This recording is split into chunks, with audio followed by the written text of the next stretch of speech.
that they decline and fall. And so the question is, what makes them decline and fall? Monarchy would erode from that good form to what we would call a tyranny. All right? Although tyranny didn't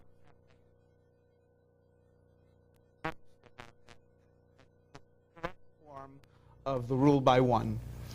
Now, the word tyranny evolved, is that the same way that in modern-day United States the word elite has evolved from being something that was a very positive word, elite forces, elite, and now it's almost been turned into a negative word by some within our system? Well, you get to a point where I was going to have to get to eventually, and that is to explain another thing.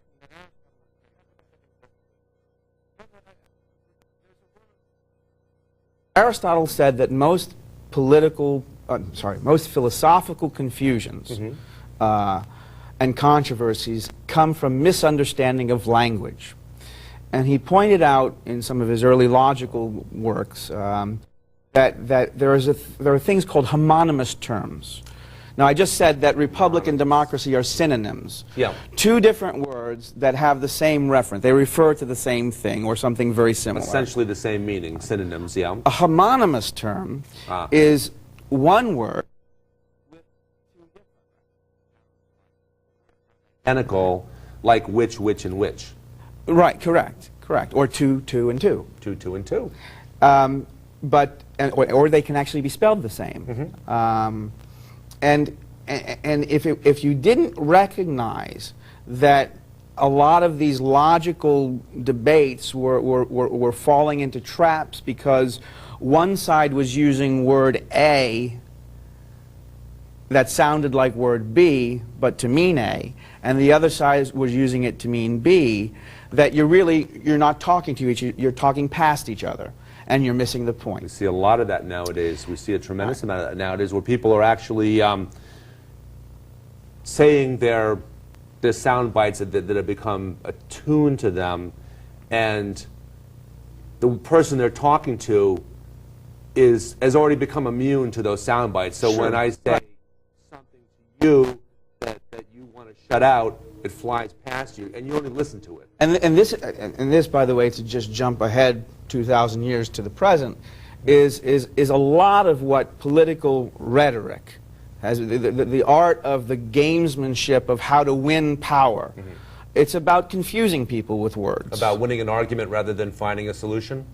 About winning an argument illegitimately. Not winning it with reason, but winning it with tricks. And so using one word to make someone think one thing and another. And just to quickly answer your question about elites, you're correct. The word elite didn't originally have a negative connotation. It has come to have that because of the concept of elite government. In fact, there are elitist theories of democracy that political scientists have put out there, which, of course, what I'm going to try and stress is if you really take the word democracy, you can't put the word elite and democracy together. They're contradictory. They don't work together at all. They don't work together. So let's get back to Aristotle for a second. Yes. So he's asking himself the question at the time of the decline of the first and most famous democracy in history, Athens, which he's not a citizen of, by the way. He's a foreign resident in Athens. Now Greece is at this point, is it divided into city-states? Oh, yes. There are multiple city-states. Many of them are democracies. There's many forms of government, and that's why they're having these debates. What is the best form of government?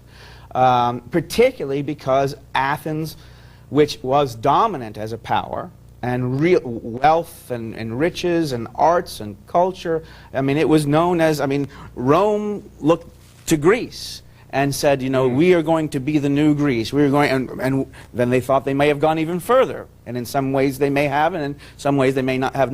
But that was they were emulating the Greeks. In terms of culture. In terms of culture, right. So the question Aristotle asks at this time of decline is what's missing from the debate? What's missing from the discussion? And if you read Aristotle, and you read about his politics, the first book you read is not the book that's entitled The Politics. The first book that you need to read is a book called The Nicomachean Ethics. So let's stress the word ethics. And what Aristotle is saying is, you can't determine good government versus bad government until you put government into an ethical dimension. And you put that ethical dimension central.